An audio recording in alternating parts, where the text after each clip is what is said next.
क्या है ये समझना बहुत ज़रूरी है। और करके ना एकदम से अकड़ जाता है शदीद तरीके से। मुझे मौलाना साहब ने कहा है कि भाई तुम्हारा जिन जो है डॉक्टर फौजिया निकालेंगे। और जूता भी ऐसा ही जूता नहीं सुंघाते हो, कहते हैं जो सबसे पुराना हो, जो सबसे बदबूदार हो वो हो। मुंह में उंगली नहीं डालें, जबान कट रही है कट जाने दें, 1 मिनट 2 मिनट देखें। अगर 3 मिनट से ज्यादा झटके चल रहे हैं तो फौरन एम्बुलेंस बुलाएं या गाड़ी में डालें और अस्पताल ले जाएं। अस्सलाम वालेकुम नाज़रीन, आज हमारे साथ मुल्क की जानी पहचानी शख्सियत मौजूद हैं, मारूफ न्यूरोलॉजिस्ट डॉक्टर फौजिया सिद्दीकी, जो मिर्गी की माहिर है। आज हम इनसे जानेंगे कि मिर्गी असल में क्या होती है, ये काबिल इलाज है और रमज़ान में किन किन एहतियात को हमें देखना होगा जो मरीज़ है वो ज़्यादातर परेशान ना हो। जी डॉक्टर साहब, मुझे ये बताइएगा कि मिर्गी असल में क्या है, क्या ये काबिल इलाज है, मुकम्मल तौर पर इसका मरीज़ ठीक हो सकता है? बिस्मिल्लाहिर्रहमानिर्रहीम। अस्सलाम वालेकुम सबा। ये आपने एक बहुत अहम इशू उठाया है और मैं इसके लिए आपकी बहुत मशकूर हूँ और हमारी वेब पाकिस्तान की बहुत मशकूर हूँ कि उन्होंने इस पे तवज्जो दी। तकरीबन आप समझें कि 20 लाख के करीब लोग जो हैं वो हमारे पाकिस्तान में इस मर्ज़ से लाहक हैं। ये तो वो हैं जो इसको मर्ज़ समझ के हमारे पास आते हैं और इनको बिल्कुल निगलेक्ट कर दिया जाता है। तो मिर्गी क्या है ये समझना बहुत ज़रूरी है। ये एक काबिल इलाज न्यूरोलॉजिकल डिसऑर्डर है और इसको बहुत सिंपल आपके नाज़रीन के लिए और समझाने के लिए मैं बहुत सिंपल अल्फाज में ये कहूँगी कि देखिए, हमारा दिमाग जो है वो पूरी बॉडी का पावर हाउस है। ये एक मदरबोर्ड है, आप समझें, जो कि पूरी जिस्म को चलाता है। अगर इसमें कहीं भी वोल्टेज ज़्यादा हो गई या शॉर्ट सर्किट हो गया, कोई डैमेज हो गया, किसी भी वजह से हो सकता है। वो पैदाइश के दौरान ऑक्सीजन की कमी होने से भी हो सकता है, वो सर पे चोट लगने की वजह से हो सकता है, बहुत सारी कीमियाई अज्जा जो हमारे जिस्म में होते हैं उनकी कमी और बेशी और रेशियो ख़राब होने की वजह से भी हो सकता है। शॉर्ट सर्किट, जब भी करंट में शॉर्ट सर्किट हो गया किसी भी डैमेज की वजह से, किसी भी वजह से, तो जिस दिमाग के हिस्से में शॉर्ट हुआ है उस हिस्से को, वो हिस्सा जिस्म के जिस हिस्से को कंट्रोल करता है, उसकी एबनॉर्मल हरकतें होने लगती हैं। अब जैसे हर बिजली का शॉर्ट होता है कि जब शॉर्ट होता है तो हमारे घरों में भी एक सेफ्टी कैच लगा होता है जो ड्रिप हो जाता है कि ताकि पूरी बिजली बर्स्ट नहीं हो, चीज़ें ख़राब नहीं हो, स्टेबलाइजर्स। इसी तरह अल्लाह ताला ने हमारे अंदर भी वो स्टेबलाइजर्स किए, इसलिए वो जैसे ही शॉर्ट होता है, झटका आता है, अगर पूरे जिस्म में है तो पूरा जिस्म लरस के और वो होता है, और फिर एक बेहोशी और एक खामोशी तारी हो जाती है जिसमें कि वो ड्रिप हो जाता है और फिर वो वापस रीसेट होके होश में आता है। और ये बहुत सिंपल तरीका है मिर्गी को समझने का। तो इसका इलाज मुकम्मल है, क्या हो सकता है मुकम्मल तौर पर ठीक हो सकता है मिर्गी का? मिर्गी जो है ये काबिल इलाज है। ये दवाइयों से, अद्वियात से तकरीबन 70% जो है फुल कंट्रोल हो जाती है। ये शॉर्ट सर्किट को हम एक तरह से समझें कि आहिस्ता आहिस्ता कुदरती तौर पे टेपिंग कर रहे होते हैं कि ताकि वो साइलेंट हो जाए। लंबा है इलाज, चूँकि सारे हर उसमें दिमाग को खोल के तो वो कर नहीं सकते, तो नॉर्मल टिश्यू है जो शॉर्ट हो गया है तो ये तो, लेकिन जहाँ पे एब्नॉर्मैलिटी होती है या एमआरआई में कुछ नज़र आ रहा होता है, वो ऑपरेट करके, लेज़र से कॉटराइज करके या ऑपरेट करके उस एब्नॉर्मल जगह को निकालने से बिल्कुल मुकम्मल तौर पे ठीक हो जाता है।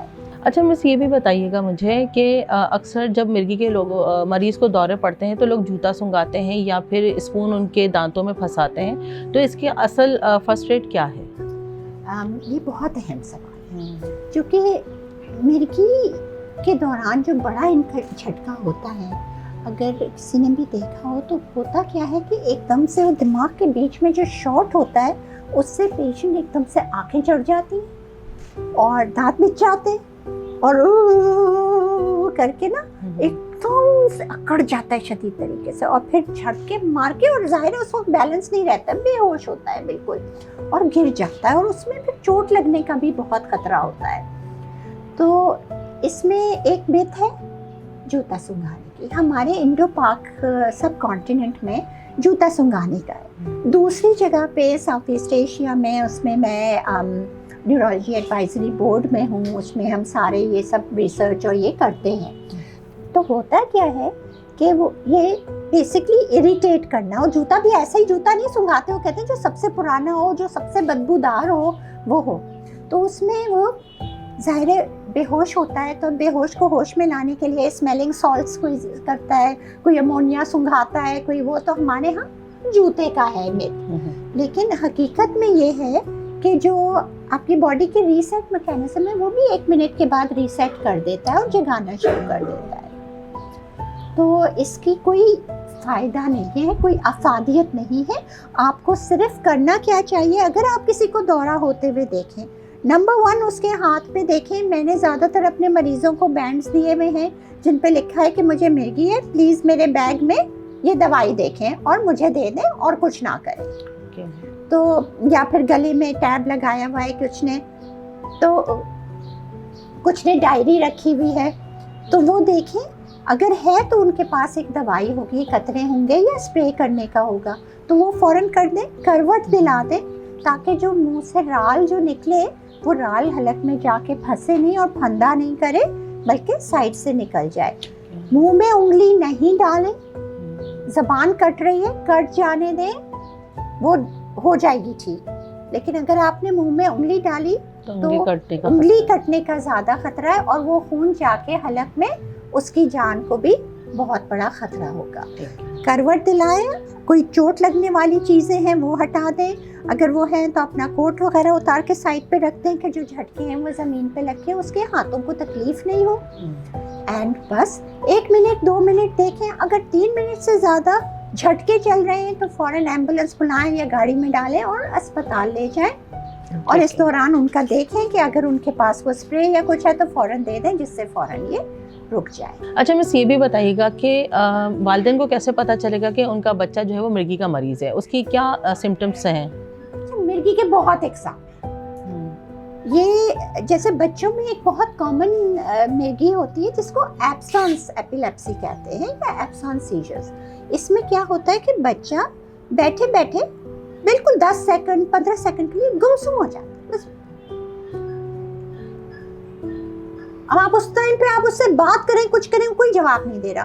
फिर झंझोड़े हम 10 सेकंड यूं गुजर जाते हैं ना, फिर आपके हाँ जी अच्छा। तो बच्चों के स्कूल से आता है, टीचर्स कहती हैं कि इस बच्चे को साइकियाट्रिस्ट को दिखाएं या कुछ, ये जो है ये ध्यान नहीं देता। सजाएं मिल रही होती हैं उस बेचारे मासूम को कि ये ध्यान नहीं देता, उसे मार रहे होते हैं, फिर पेरेंट्स भी वो कर रहे होते हैं कि ध्यान दो। और उस बेचारे को तो ये 10-10 20-20 15 50-50 दफ़ा भी हो सकता है 10 सेकंड दिन में। और वो बेचारा तो इसकी वजह से, और जितनी उसके ऊपर टेंशन डाली जाती है ये और ज़्यादा बढ़ रहा होता है। सही। तो अगर 3 हफ्ते में 4 हफ्ते में एक दौरा किसी को पड़ भी रहा है तो what's the big deal, 1 minute 3 minute के लिए इट शुडंट बी। लेकिन हमने इसको एक इतना बड़ा वो स्टिग्मा बना लिया है कि इन मफरूज़ात में हम रह के कि ये जिन है, टोना कर दिया किसी ने। क्या हुआ, एक अभी मरीज़ आया था, उसने कहा डॉक्टर इसके ऊपर 6 पाई है, मैंने सुना है कि आप इसका इलाज गोलियों से भी कर देती हैं, इस जिन को उतार दें। मुझे मौलाना साहब ने कहा है कि भाई तुम्हारा जिन जो है डॉक्टर फौजिया निकालेंगी। चलें, आप जिन उतरवाने आए इन गोलियों से, तो उनको डायग्नोज किया जाता है प्रॉपर तरीके से। अच्छा, मिस ये भी बताइएगा कि आपके न्यूरो केयर क्लिनिक में क्या क्या मरीज़ को सहूलियात फराहम है? हमारे पास न्यूरो केयर में एपिलेप्सी के मरीज़ के लिए हर किस्म की वीडियो EEG भी बिल्कुल है, और एपिलेप्सी फाउंडेशन के तहत कोई मरीज़ अगर अफोर्ड नहीं कर सकता, देखिए ये 24 घंटे कभी 3-3 दिन भी रहना होता है दौरे के इंतज़ार में, चूँकि दौरे को रिकॉर्ड करना लाजमी है, उसके साथ EEG चल रही हो कि दौरे के दौरान। बीच में तो पेशेंट नॉर्मल है ना, वो तो नॉर्मल ही आएगा, तो वो डायग्नोज थोड़ी प्रॉपर होगा। और मुझे ये भी बताइएगा कि अब रमज़ान आने वाले हैं, मिर्गी के जो मरीज़ हैं उनको रोज़ा रखना चाहिए या नहीं रखना चाहिए, शरई तौर पे क्या क्या उनको एहतियात करनी चाहिए, वो बता दीजिए। रमज़ान से पहले मैं अपने तमाम मरीज़ों को और जिनको भी एपिलेप्सी है उनको हिदायत ये करती हूँ कि वो अपने डॉक्टर के पास जाएं। अपने डॉक्टर के पास जाएं, मेरे पास आएं, तो मैं उनको रमज़ान स्केड्यूल बना देती हूँ कि दवाई किस तरीके से ली जाए। आम दिनों में हम रात की दवाई की डोज ज़्यादा रखते हैं और दिन की दवाई की डोज कम करते हैं। रमज़ान में इसको हम रिवर्स कर देते हैं और पेशेंट की एपिलेप्सी और उसके टाइप के हिसाब से उसकी दवाइयों को एडजस्ट कर देते हैं कि कौन सी अफ्तारी के बाद खानी है, कौन सी इशा के बाद खानी है, कौन सी सहरी से पहले खानी है। टाइम टेबल बना के उनको देते हैं, रात का कितना जाग सकते हैं, कितना नहीं, दवाई को इस तरह से लें तो आप ये कर सकते हैं, सारा समझा देते हैं। तो अल्लाह का शुक्र है कि माशाल्लाह काफ़ी टाइम से जब से ये ले रहे हैं तो बचना क्या है, धूप से, धूप की शिद्दत से, गर्मी से, डिहाइड्रेशन से। सहरी में क्या लेना है, ज़रूर दूध या दही लाजमी लेना है। सही, ठीक है, दही की लस्सी कर लें या दूध की कोई मिल्क शेक या कुछ फ्रूट के साथ वो ज़रूर लें। उससे स्ट्रॉबेरी शेक है, बनाना शेक, बनाना शेक, कोई भी शेक कर लें या इस तरह की चीज़ ज़रूर लें।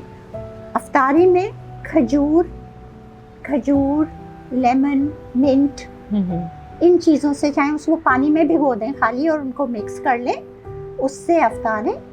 तो और पतली लस्सी जो होती है मिंट के साथ, दूध की पतली लस्सी, दही की पतली या दही की पतली लस्सी ना मिंट के साथ, मिंट यानी पुदीने के साथ वो करें, उसमें नमक और ये डालें। खजूर लाजमी साथ में लें, खजूर या फिर खजूर का जूस निकाल लें। और वो चूँकि उसमें पोटेशियम होता है, पोटेशियम जो है वो डिहाइड्रेशन से बचाता है पानी के साथ, और उसमें नमक की चुटकी हो और बिल्कुल थोड़ी सी आप शहद डाल लें या वो कर लें, तो then that is the perfect आपके लिए।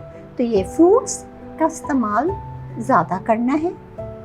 बाकी ये कि फ्राइड चीज़ें खा लें, कोई बात नहीं, एपिलेप्सी में कोई इतना बड़ा मसला नहीं है। बहुत ज़्यादा कार्बोहाइड्रेट्स जो होते हैं वो होते हैं कि यानी रोटी और चावल, तो वो वैसे भी रमज़ान में ज़्यादा खाए नहीं जाते, लेकिन फैट्स इतना नुकसान नहीं करते हैं एपिलेप्सी पेशेंट्स को। जी बहुत बहुत शुक्रिया डॉक्टर फौजिया साहिबा आपका। जी बिल्कुल नाज़रीन, आपने डॉक्टर फौजिया साहिबा की गुफ्तगू सुनी। उम्मीद है कि इससे आपको बहुत सारी इन्फॉर्मेशन मिली होगी। मिलते हैं आपसे अगले प्रोग्राम में। सबा खान को इजाज़त दीजिए। अल्लाह हाफ़िज़।